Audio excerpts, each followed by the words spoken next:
Good morning, students. In the part 4, today we will discuss about the pollen-pistil interaction. Prior to this, I would like to ask some questions. The first question, what is the future of pollen grain? As the pollen grain is transferred on the stigma of the flower, then what will be the future of pollen grain? And again, the second question is, what will happen if mustard pollen is transferred on the rose stigma? It is very interesting.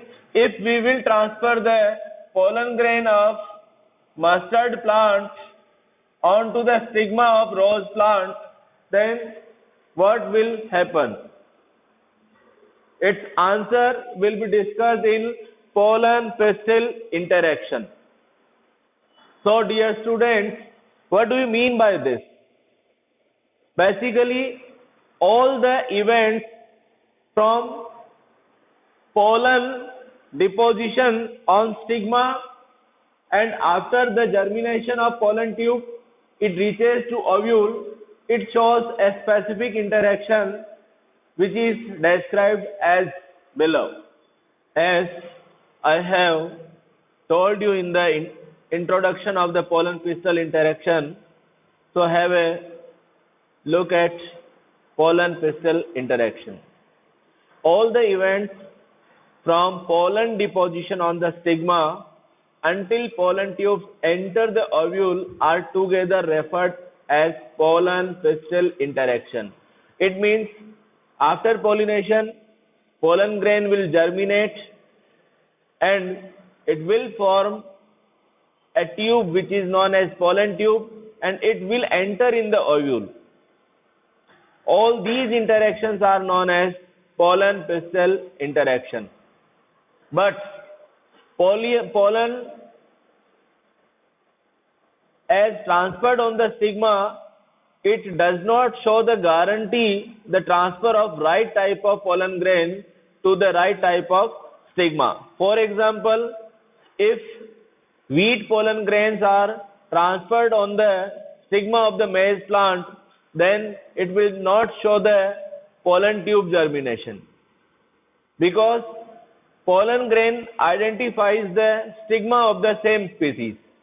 The pistil has the ability to recognize the pollen whether it is compatible or incompatible.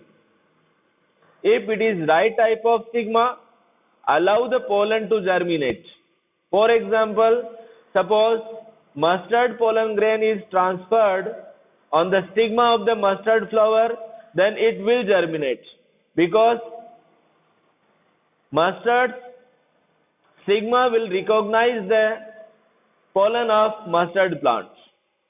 If it is wrong type of stigma, rejects the pollen, preventing germination. If we have transferred a different pollen grain onto the different stigma, then it will not germinate and fertilization will not occur. The ability of the pistil to recognize the pollen by continuous dialogue mediated by chemicals like boron, inositol and sucrose level. A very important question is asked on the boron. Which element is important for the germination of pollen tube? Then you need to give the answer boron. Boron is the right answer. Following compatible pollination, the pollen grain produce pollen tube through one of the germ pores.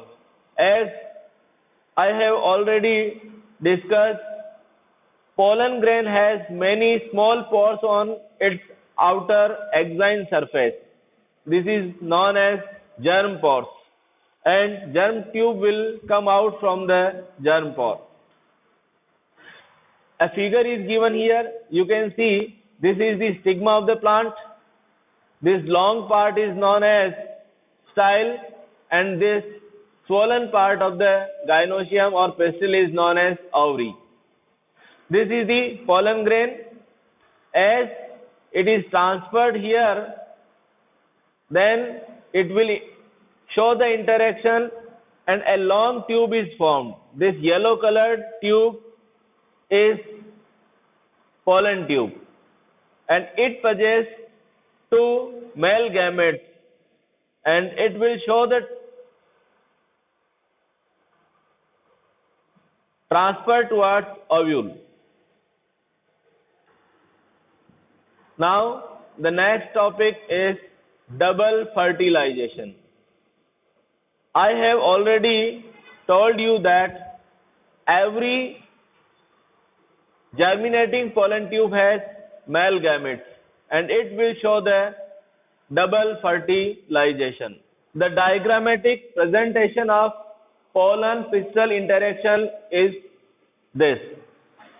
This is the stamen of the flower and pollen grain is transferred at the stigma. This process is known as pollination. As the pollen grain is transferred here, stigma will recognize the pollen grain and a small tube is seen here. This small tube is known as germ tube and it will show the growth towards the ovule, and after some time you can see it is reached to the ovule and this ovule will receive two male gametes. And to continue this, we will see the another figure. This is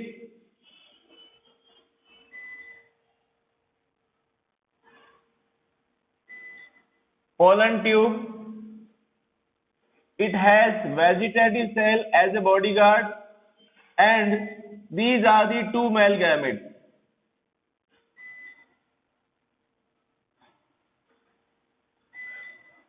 So we can see the mature male gametophyte has three cell structure.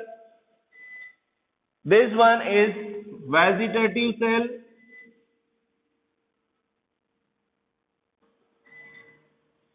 It behaves like just bodyguard. It protects the male gamete. On the other hand, these two cells are male gametes. Now the question is, what is the role of these two male gametes? Generally, in every fertilization, only single male gamete participates, but in the angiosperm plants, there are two male gametes and it will show the double fertilization. Double fertilization. After entering one of the synergids, the pollen tube releases two male gametes into the cytoplasm of the synergid. What will be the role of these two male gametes? The first is syngamy. One of the male gametes fused with egg cell to form a diploid zygote. So, what will happen? First male gamete will fuse with egg cell and it will form a diploid zygote. And in future, zygote develops into embryo. Two polar nuclei of the central cell fuse to form a diploid secondary nucleus. So, in the next step you can see second male gamete will fuse with the polar nuclei and it is known as triple fusion. The second male gamete fused with the secondary nucleus to form a triploid primary endosperm nucleus. It is triple fusion because there are three nuclei which are participating in the fusion. Since two types of fusion, syngamy and triple fusion takes place in the embryo sac, this phenomena is termed as double fertilization. It means fertilization is taking place twice in the angiosperm plant. The central cell after triple fusion becomes primary endosperm cell and developed into the endosperm, and the zygote developed into an embryo. This is the diagrammatic presentation of double fertilization. You can see this is germinating pollen tube that contains vegetative cell as a bodyguard here. This is first male gamete and second male gamete. What is the future? You can see as this pollen tube enters here, a small pore is created. It is degenerated, means it is destroyed, and after that this male gamete will enter into the synergid cell,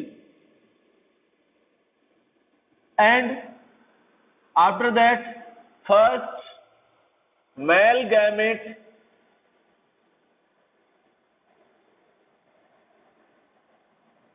will fuse with the egg cell to produce a diploid zygote.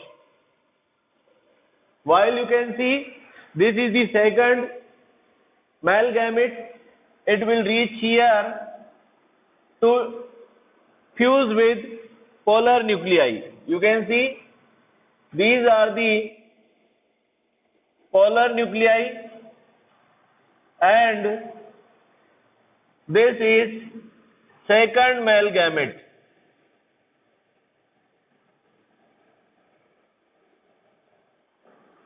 And it will result in the formation of triploid primary endosperm nuclei, because during this process three nuclei are participating, first, second and third. So this is known as triple fusion. In summary, we can say there are two male gametes and fertilization is taking place twice in the angiosperm. So this phenomena is known as double fertilization. After the double fertilization and triple fusion, have a look on the next topic, that is post fertilization structure and events. After fertilization, what will happen here? Events of endosperm and embryo development, maturation of ovule into seed and ovary into fruit are collectively termed as post fertilization events. A 1 mark question is asked on this point. Write the important events of post fertilization. Then you need to describe all these events. First of all, endosperm. What is the endosperm?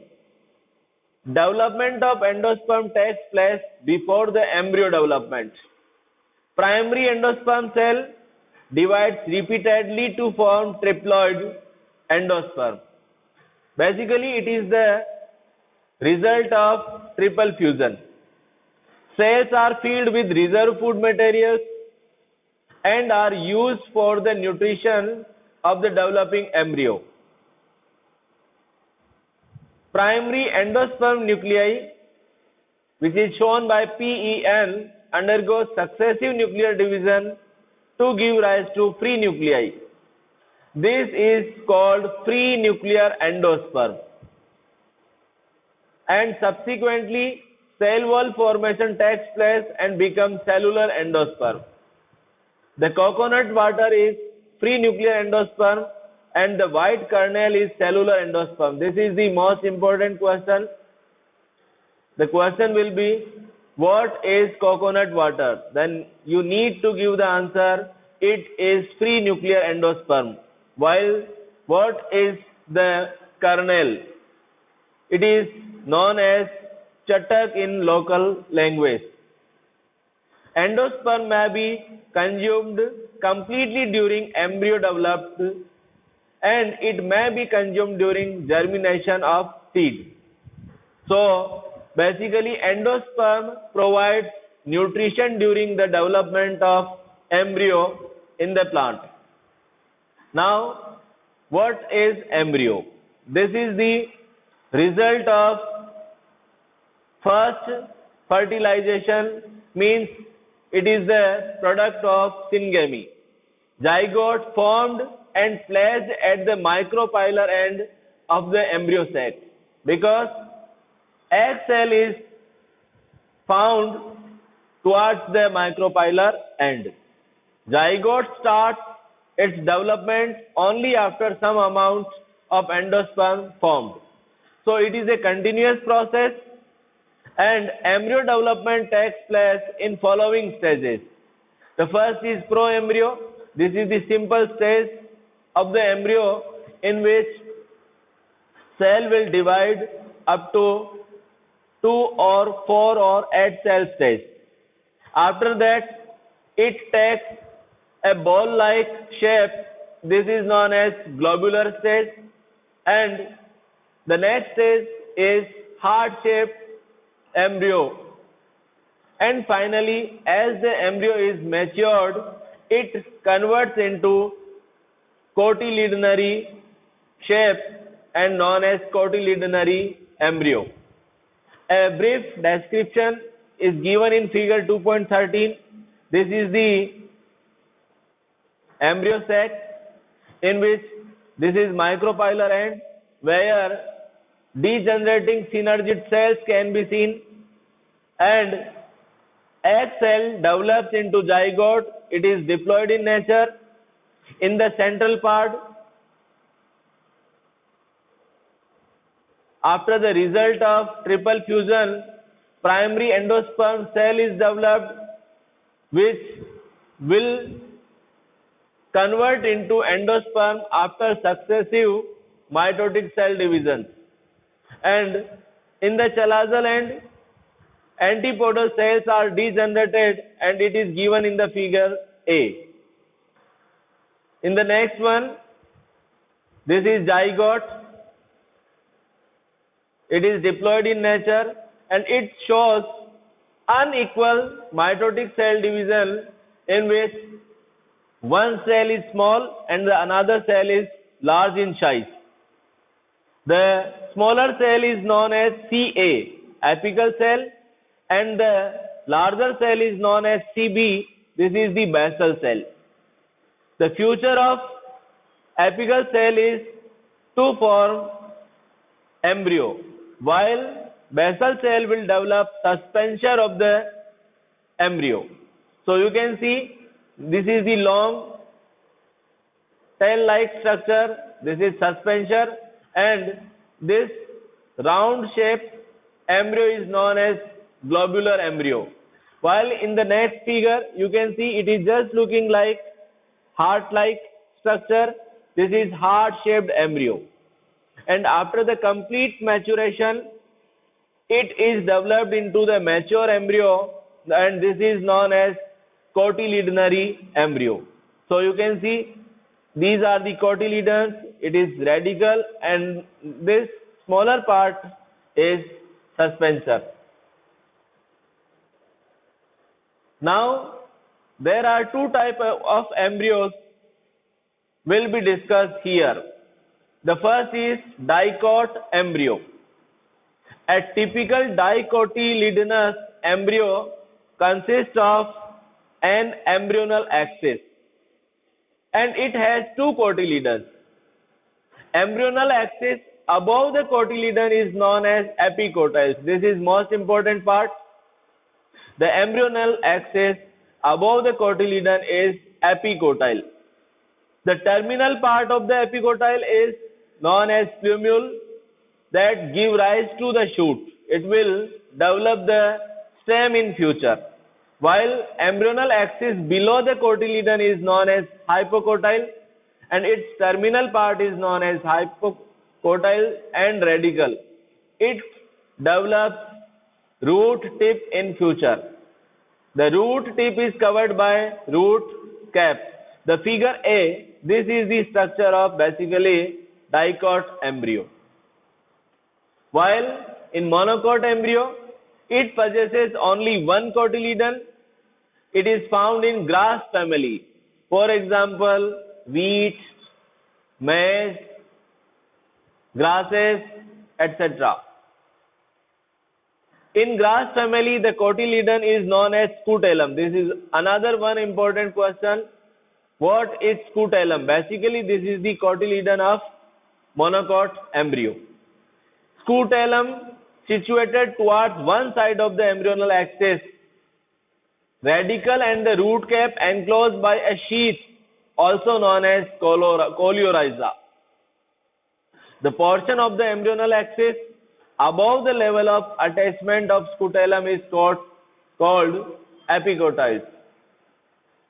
Epicotyle has the shoot apex or plumule enclosed by hollow foliar structure called coleoptile. Seed is the final product of sexual reproduction. This is most important question. Question will be, what is the final product of sexual reproduction in flowering plants? Then the answer will be seed. And seed consists of seed coat. Basically, these are the covers of the seeds which are developed by integuments. Cotyledons may be 2 in number in dicots, while single in number in monocots, and an embryonal axis. Cotyledon stores the reserve food material for development and germination. So, cotyledon stores the reserve food material for development and germination. When we sow the seed, then initially reserve food material stored in the cotyledon provides energy for germination. Matured seeds without endosperm called non-albuminous seeds. This is important question. Again you can listen. The seed that does not have endosperm is known as non-albuminous seed. Example, groundnut. A part of endosperm retained in the matured seed is known as albuminous seed. Remnants of nucellus in the matured seed is called perisperm. Example, black pepper and beet. So, this is another one important question. What is perisperm? Basically, this is the remnants of nucellus. The wall of the ovary develops into the wall of fruit called pericarp. As you have already studied in class 11, ovary develops into the fruit and its cover is known as pericarp. Fruit developed from the ovary is called true fruit.